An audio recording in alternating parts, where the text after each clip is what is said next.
Hello and welcome to Gyansthali 89.6 FM Gonda शहर की धड़कन। मैं हूँ आरजे तनु।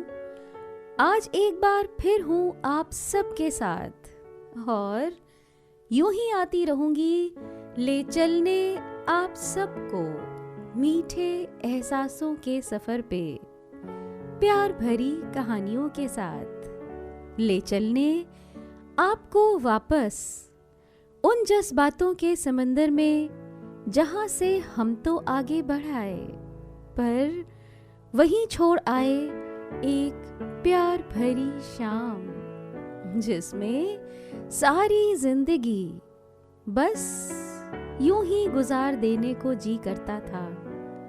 मैं सुनाऊंगी आपको वो प्यार के एहसास में डूबी कहानियां जो टटोल देंगी आपका अंतर्मन।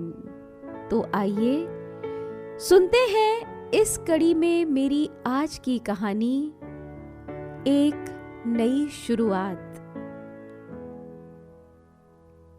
फाइलें तैयार करके रिचा बॉस के केबिन में पहुंची तो पता चला कि वो तो घर के लिए निकल चुके हैं। ओह, लगता है जल्दी में भूल गए। चलो, उनका घर तो रास्ते में ही है, देते हुए निकल जाऊंगी। एक बस ही तो बदलनी पड़ेगी। सोचते हुए रिचा बॉस के घर की तरफ चल पड़ी। बंगले के बाहर खड़े चपरासी ने उसे अंदर ड्राइंग रूम में बैठने के लिए कहा। बॉस बेटे को पढ़ा रहे थे। उनकी पीठ दरवाजे की ओर थी। लेकिन डैडी, मैडम ने दूसरी तरह से समझाया था, वो बहुत शॉर्टकट था। दूसरा कोई तरीका मुझे नहीं आता, इसी तरह से होगा, सीख लो ना इसको। काफी देर तक दोनों की बहस सुनने के बाद रिचा ने इंटरप्ट कर दिया। एक्सक्यूज मी सर, वो सही कह रहा है, इसे इस तरह से निकाल के ये मेथड अप्लाई करेंगे ना तो वो शॉर्टकट होगा। बड़ी आसानी से रिचा ने उस सवाल का हल निकाल दिया। हाँ डैडी, मैडम ने बिल्कुल ऐसे ही सिखाया था। उनका बेटा खुशी से उछल पड़ा। अच्छा चलो ठीक है, अब समझ में आ गया ना। अब अपने कमरे में जाके बाकी होमवर्क करो, मुझे कुछ काम है। रिचा, तुम यहाँ? बॉस ने रिचा की तरफ मुड़ते हुए कहा। सर, ये फाइलें पूरी हो गई थी, मुझे लगा अर्जेंट है तो घर पर देने के लिए आ गई। ओह हाँ, ये तो मैं भूल ही गया था। घर आते ही इसकी प्रॉब्लम्स में उलझ गया। लाओ देख लेता हूँ फाइलें। फाइलें चेक करवा के रिचा जाने लगी तो बॉस बोले, मैथ्स अच्छी है आपकी। Thank you sir. यहाँ से पहले मैं स्कूल में पढ़ाती थी, मैथ्स की ही टीचर थी मैं, और बच्चों की फेवरेट टीचर थी। रिचा अपनी तारीफ से एक्साइटेड होते हुए बोली, लेकिन उसे क्या पता था कि उसका ये एक्साइटमेंट उसे भारी पड़ जाएगा। तो ठीक है, कल से तुम ही मेरे बेटे को 1 घंटा मैथ्स पढ़ा दिया करो। ऑफिस के बाद मेरे साथ ही घर आ जाना, फिर ड्राइवर तुम्हें तुम्हारे घर छोड़ देगा। पर सर, मैं इतना टाइम कैसे निकाल पाऊंगी? रिचा तो पूरी फंस गई। आप जो भी फीस लेंगी मुझे मंजूर है। एक्चुअली इतना टाइम हो गया ना स्कूल से आउट हुए, और फिर ऑफिस के इतने सारे झमेले, उस पर घर आते ही ये पीछे पड़ जाता है। कई लोगों से बात की पर कोई अच्छा मैथ्स का टीचर मिल नहीं पाया। अगर तुम हेल्प कर दोगी तो प्लीज। रिचा कुछ सोचते हुए बोली, ठीक है, तो कल से तुम इसे पढ़ाने के लिए तैयार रहना। रिचा तो सिर्फ टाइम की वजह से मना करना चाहती थी, पर वैसे उसे बच्चों को पढ़ाने में बहुत मजा आता था और बच्चे भी उसे बहुत पसंद करते थे। मतलब थोड़ा बर्डन बढ़ेगा पर मजा भी बहुत आने वाला था। 2-4 दिन ही बॉस के घर आने जाने के बाद बॉस के घर की तस्वीर उसके सामने काफी क्लियर हो गई थी। बॉस की पत्नी मालिनी काफी ईगोइस्टिक लेडी थी। हर वक्त उनकी थ्योरियां चढ़ी रहती थीं। मुस्कुराना तो शायद उन्होंने सीखा ही नहीं था। रिचा जैसी सुंदर युवती को रोज अपने पति के संग घर पर आना उन्हें बिल्कुल पसंद नहीं आ रहा था। रिचा को ऐसा लगता था कि जैसे बॉस अपनी वाइफ को अवॉइड करने की कोशिश करते रहते हैं। घर और बीवी से ज्यादा वो अपने आप को ऑफिस के काम में ही व्यस्त रखने की कोशिश करते हैं। हाँ, उनका बेटा न केवल पढ़ाई में ही अच्छा था बल्कि एक्स्ट्रा करिकुलर एक्टिविटीज में भी काफी इंटरेस्ट रखता था और रिचा से इस बारे में डिस्कस भी करता रहता था। घर के उखड़े उखड़े एनवायरनमेंट में भी वो अपनी पढ़ाई, खेलकूद, कंप्यूटर आदि में ही मस्त रहता था। रिचा की उससे काफी अच्छी दोस्ती हो गई थी, लेकिन 4 दिन बाद ही मैडम ने उसे अल्टीमेटम दे दिया। शाम को बेटे का खेलने का समय होता है, आप दिन में आकर पढ़ाया करें। लेकिन मैम, दिन में तो मैं ऑफिस में रहती हूँ, रिचा ने कहा। वो मैं आपके बॉस से बात कर लूंगी। ओके। रिचा के पास उनकी बात मानने के अलावा और कोई चारा नहीं था। एक दिन जब रिचा बॉस के घर गई तो मैम का मूड काफी अच्छा था। उन्होंने रिचा से कहा, कल बेटे का जन्मदिन है, आप पढ़ाने के बाद यहीं रुक जाना। पार्टी के बाद ड्राइवर आपको आपके घर छोड़ आएगा। रिचा का तो मन हुआ कि मना कर दे, लेकिन बेटे ने बहुत रिक्वेस्ट की और उसके प्यार में रिचा मना नहीं कर पाई। रिचा ने एक बॉक्स में उसके लिए चॉकलेट्स का हैम्पर बनवाया और इतनी सारी चॉकलेट्स पाके बेटा खुशी से उछल पड़ा। साथ ही रिचा ने उसे कंप्यूटर गेम्स की 2 सीडीज भी दी। पार्टी के बाद बेटा तो कंप्यूटर पे नई सीडीज लगाकर गेम्स में मस्त हो गया और रिचा मैडम के पास रसोई में चली गई। वैसे तो मैम के घर में बहुत सारे नौकर चाकर थे, लेकिन अपने बेटे के लिए स्पेशल रेसिपीज बनाना उन्हें खुद ही पसंद था। उस दिन रिचा ने बर्थडे की डेकोरेशंस करने में भी बहुत हेल्प करी थी। मैम उसके व्यवहार से काफी खुश हो गई थीं। पार्टी के गेस्ट्स के सामने भी मैम ने रिचा की खूब तारीफ करी। बॉस और उनकी मैम दोनों ही बड़े ही आदर से और प्रेम से सारे मेहमानों का आदर सत्कार कर रहे थे। उन्हें देखकर कोई सोच भी नहीं सकता था कि इतना आदर्श नजर आने वाला ये जोड़ा नॉर्मली एक दूसरे से इतना खिंचा खिंचा रहता है। खैर, कुछ भी हो, बर्थडे पार्टी अटेंड करके रिचा को अच्छा लगा था। बर्थडे के दिन मैडम से मिलने के बाद रिचा सोच रही थी, दोनों ही दिल के बुरे नहीं हैं, फिर पता नहीं क्यों एक दूसरे से इतने खिंचे खिंचे रहते हैं। उस दिन से रिचा की ट्यूनिंग मैडम से काफी अच्छी हो गई थी। अब उसके पढ़ाने के बाद वो कभी कभी रिचा को चाय के लिए रोक लेती।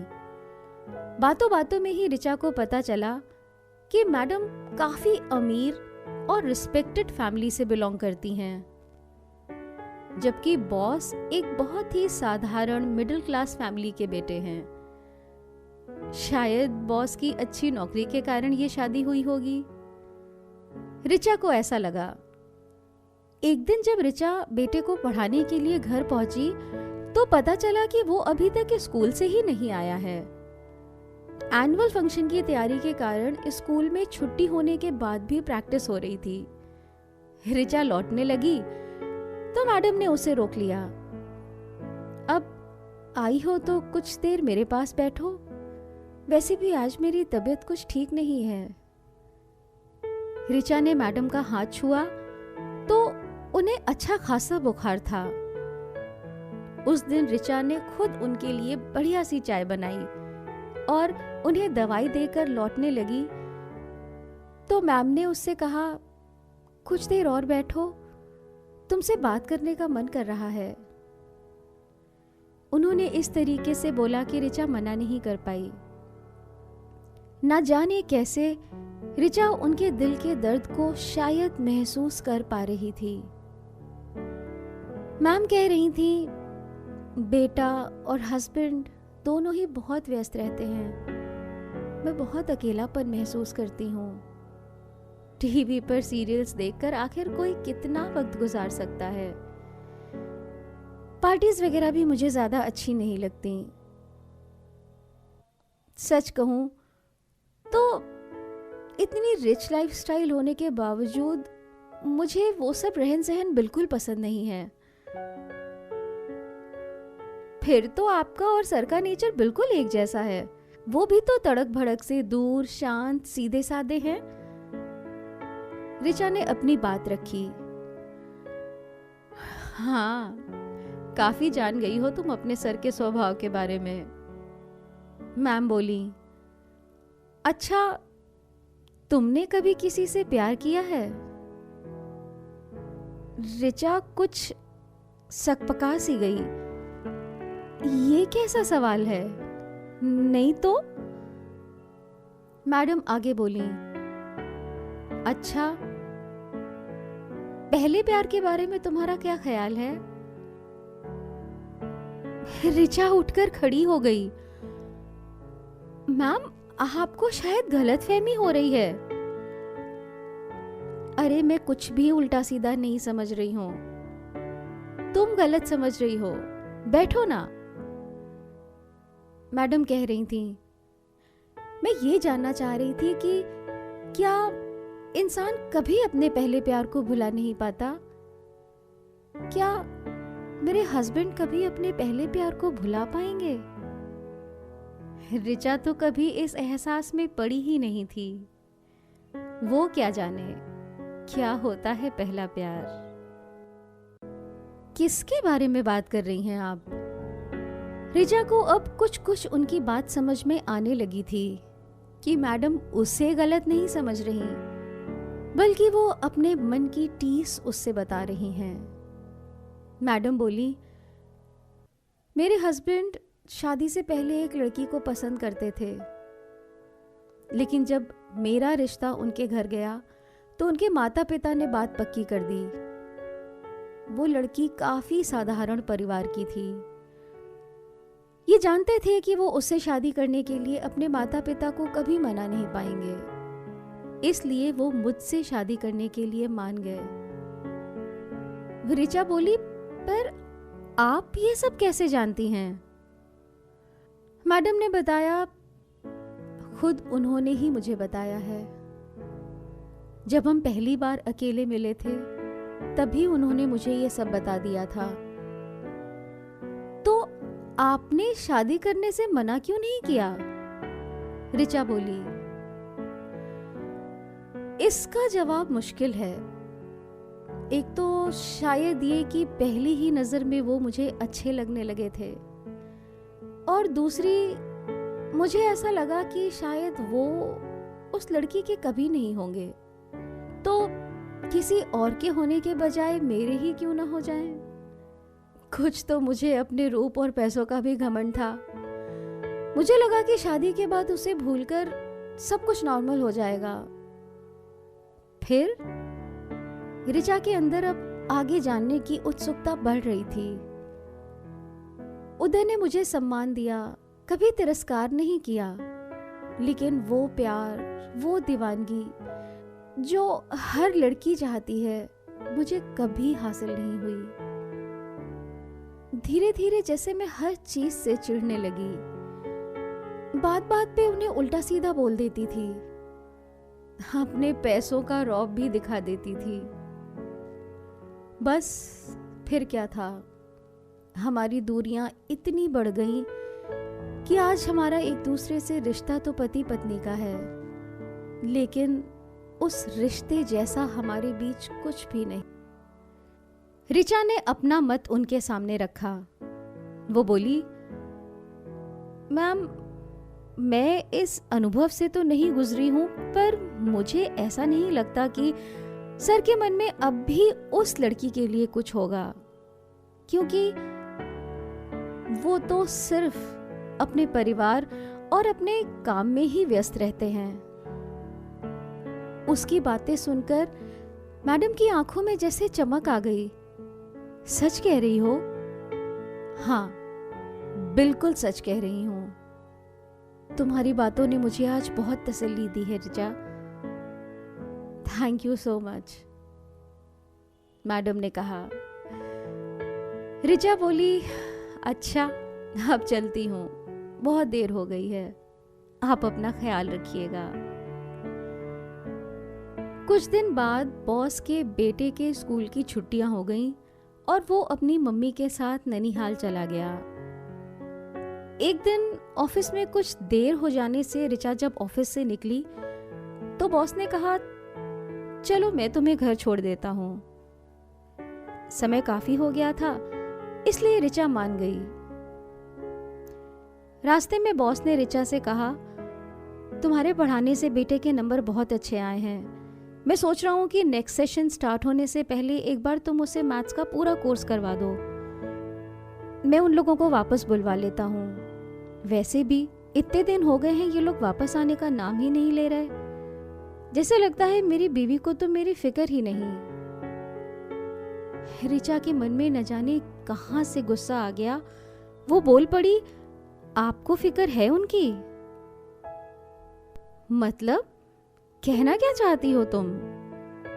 रिचा बोली, आपने कभी मैम के अंदर झांकने की कोशिश की है? आप तो आज भी उसी लड़की। बोलते बोलते रिचा चुप हो गई कि उसकी उनकी वाइफ के साथ काफी बातें हो चुकी हैं। बॉस बोले, उसे तो मैं कब का भुला चुका हूं। वो सब बातें तो मुझे अब याद भी नहीं। आज मेरा परिवार, मेरी बीवी ही मेरे लिए सब कुछ है। तो ये बातें खुलकर आप कभी अपनी पत्नी से करते क्यों नहीं? बिना बोले हर बात नहीं समझी जा सकती। प्यार को भी कभी कभी इजहार की जरूरत पड़ती है। तब तक रिचा का घर आ गया और बॉस उसे छोड़कर चले गए। अगले दिन जब वो ऑफिस पहुंची तो चपरासी ने उसे आकर एक लेटर दिया और बोला, बॉस ने आपको ये लेटर दिया है। रिचा घबरा गई। कहीं उसे नौकरी से। उसने डरते डरते लेटर खोला। उसमें लिखा था, मैं अपनी पत्नी को लेने जा रहा हूं, थैंक यू। रिचा ने एक लंबी सांस ली और अपनी कुर्सी पर बैठकर खुद ही मुस्कुराने लगी। वो मन ही मन ईश्वर से मना रही थी कि ये नई शुरुआत उसके बॉस और उनकी पत्नी के जीवन में खुशियों की बौछार कर दे। मैं हूं आरजे तनु और ये थी मेरी आज की कहानी, एक नई शुरुआत।